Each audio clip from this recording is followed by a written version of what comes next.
A pleasant morning to each of everyone, especially to our instructor, Miss Angeli Tomas. Good day, Mom.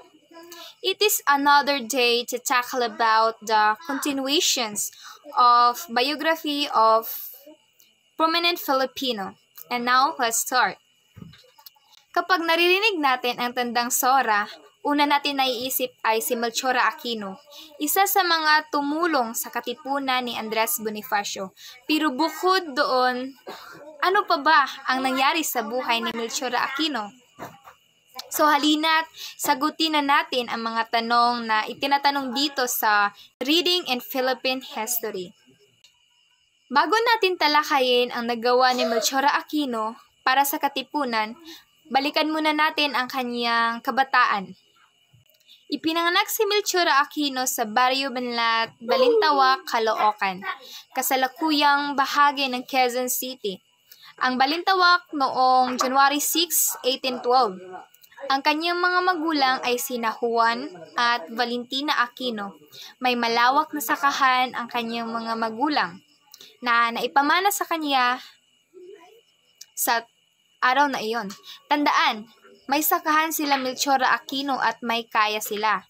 Hindi sila mahirap dahil kung mahirap sila, paano niya mapapakain at mapapagamot ang mga katipunero kung wala siyang pera?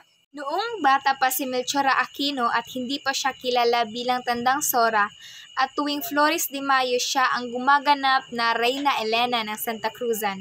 Ganun kaganda si Melchora Aquino noon. Malambing magsalita at mahilig umawit. Nagsasagawa din siya ng mga pabasa ng pasyon tuwing Semana Santa. Ikinasal siya kay Fulgencio Ramos na kalaunan naging kabesa di barangay at nagkaroon sila ng 6 na anak. Ang mga anak nila ay sina Juan, Simon, Estefania, Romualdo, Juana at Saturnina. Ngunit maagang namatay ang kanyang asawa at dahil dito, siya ang namahala sa kanyang mga anak, negosyo at sakahan at iba pang mga gawain tulad ng mga binyag at piyesta. May asawa pala si Melchora Aquino. Bakit hindi siya nagpalit ng apelyido? Actually, nagpalit siya ng apelyido. Sadyang mas kilala lang talaga siya bilang Melchora Aquino. So halimbawa na lang natin ang mga artista kagaya ni Sharon Cuneta. May asawa na siya pero mas kilala pa rin siya bilang Sharon Cuneta. At ang palayaw niyang Tandang Sora ay honor sa kanya. At hindi lait. Dahil pag matanda ka, marami kang alam or wais ka. At hindi ito pang malait. Nang sumiklab ang revolusyon laban sa mga Espanyol, siya ay nasa 84 years old na. Kahit matanda na siya, ginawa pa rin niya ang kanyang makakaya upang tulungan ang mga katipunero noong nailang siya sa katipunan. Ngunit hindi siya miyembro dahil miyembro ng katipunan ang kanyang anak na si Juan. August 19, 1896, nang mabuking ang katipunan dahil sa pagkwento ni Teodoro Faquinho kay Padre Mariano Gil sa simbahan ng Tondo. At kalaunan isinumbong sa otoridad ng Espanyol. Lumusot ang ilang katipunero sa mga checkpoint ng Espanyol sa Maynila at tumungo sa Balintawak. Ang ilan sa mga ito ay sina Bonifacio at kapatid niyang si Procopio, Emilio Jacinto, Teodoro Plata, at Aguido del Rosario. Kalaunan sumunod din si Dr. Pio Valenzuela ayon kay Teodoro Agoncillo. Noong gabi ng August 21, 1896, ang nasa 500 na katipunero ay tumungo sa bahay ni Apolonio Samson sa Kangkong, Balintawak kung saan pinatuloy at binigyan din sila ng pagkain. Ayon kay Professor Sao Chua, noong August 23, 1896, nakarating sila Bonifacio sa tahanan ni Melchora Aquino.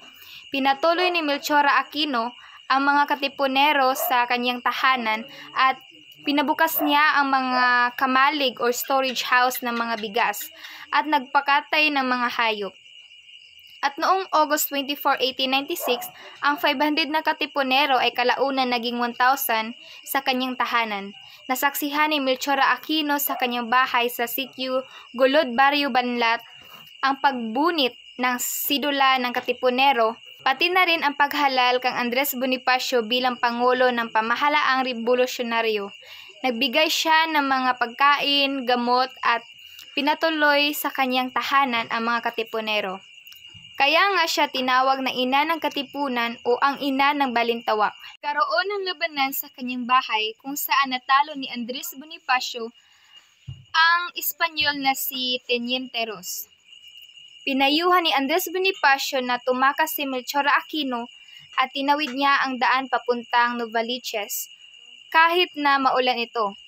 Ngunit nahuli siya sa pusong putik ng Guardian Civil at ikinulong sa bahay ni Cabeza de Barangay noong August 29, 1896. August 30, 1896, ikinulong ng mga Espanyol sa Bilibid. Walang tigil ang interrogation sa kanya ngunit hindi nagbigay ng kahit anong impormasyon si Tandang Sora ng anumang bagay tungkol sa katipunan o kay Andres Bonifacio.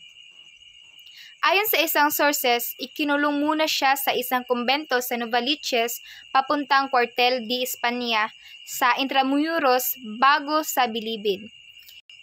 Ipinatapon ni Gobernador General Ramos Blanco si Melchor Aquino sa isla ng Guam na dating bahagi ng Spanish East sa Pilipinas noong September 2, 1896, lula ng barkong Choroca kasama ang iba pang revolusyonaryo.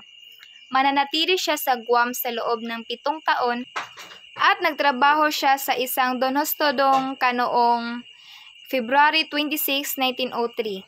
Si Melchor Aquino ay pinabalik ng mga Amerikano mula Guam pabalik sa Pilipinas, lola ng SS Uranus at Wenelcome ng pamilya niya at kababayan niya sa Banlat.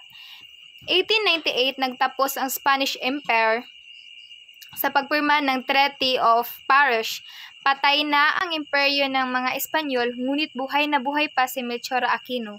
Mas nauna pa namatay ang imperyo ng Espanya kaysa kang Tandang Sora. Nanatili sa Balintawak hanggang sa mga huling araw ng kanyang buhay. At dahil sa edad niya, hindi na rin siya nakapagtrabaho ng maayos at umasa na lang sa mga anak at apo. Tinanggihan ni Melchor Aquino ang alok na bayad sa kanya ng mga Amerikano. At sinabi niya na ginawa niya yun lahat para sa revolusyon at para sa Pilipinas. Pumanaw siya noong February 19, 1919 sa edad na 107. Una siyang nilibing sa Mausoleo de Veteranos de la Revolution sa Cementerio del Norte o sa Manila North Cemetery. Kalaunan, nilipat sa Himalayang Pilipino at noong 2012 sa kanyang bicentennial anniversary o ang ika-200 birthday niya, nilipat siya sa Tandang Sora Memorial Shrine sa kanyang tahanan sa Quezon City. Matapos makalaya ang Pilipinas sa Amerika noong 1946, pinalitan ang pera ng Pilipinas mula kang Ferdinand Magellan, pinalitan siya ng Melchor Aquino sa 100 peso bill. Ang pinakaunang babaeng inilagay sa salapi ng bansa. Matapos nito, nilagay din siya sa 5 centavos na barya noong Filipino series at sa 5 sentimong barya ng Bagong Lipunan series at sa Flora and Fauna series. Nagkaroon din siya ng commemorative coins noong 2012 at may mga commemorative stamps din siya. Ipinangalan din sa kanya ang isang kalye sa Quezon City na kung tawagin ay Tandang Sora Avenue. At ang dating Baryo Banlat ay naging Barangay Tandang Sora sa Quezon City. Sa mismong lugar kung saan siya ipinanganak ay itinayo ang Tandang Sora Shrine o ang Dambana ng Sora. Ang mga sculptures sa Dambana ay inukit ito ni Imaw noong 2008 at ginawa naman itong National Shrine noong 2012. So tandaan natin, mayroong bahay na tinutuluyan ang Katipunero. So ano ang nangyari dito? Sinunog ng mga Espanyol ang kanyang bahay kalaunan noong himagsikan.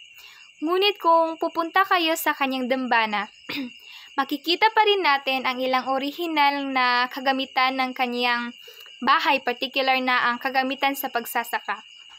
Pinaalala ng dating Pangulong Noynoy Aquino III na si Melchor Aquino ay hindi sundalo o revolusyonaryo. Ngunit inaalala natin ang kanyang mahalagang ambag sa rebolusyon. May barkong ipinangalan sa kanya, ang BRP Merchora Aquino, na pagmamay-ari ng Philippine Coast Guard. Tandaan natin, wala sa edad ang paggawa ng tama para sa bansa. Bata man o matanda, dapat alam natin kung ano ang pinakatama at pinakamabuti para sa bansa natin.